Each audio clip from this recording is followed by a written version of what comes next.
Bonsoir. Comme nous l'avons évoqué dans nos vidéos précédentes, pour produire de l'électricité dans une centrale nucléaire, il faut casser des noyaux d'atomes d'uranium.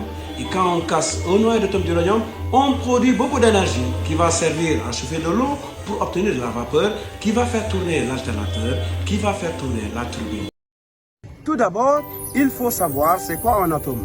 La nature est composée d'éléments. Le fer, l'uranium, l'hydrogène sont des éléments. Et chaque élément est constitué de petites particules appelées atomes. Un atome est formé d'un noyau autour duquel gravitent des électrons. Le noyau lui-même est formé d'un proton de charge positive et de neutrons neutres.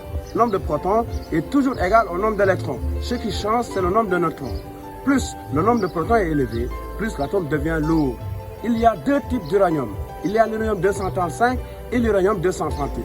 L'uranium 235, c'est le seul élément naturel qu'on peut casser en deux. L'uranium 238, on ne peut pas le casser. Pour casser des noyaux d'atomes d'uranium, on le bombarde de neutrons. Comment ça se passe? Quand on envoie un neutron sur un noyau d'uranium 238, il capture le neutron et c'est fini.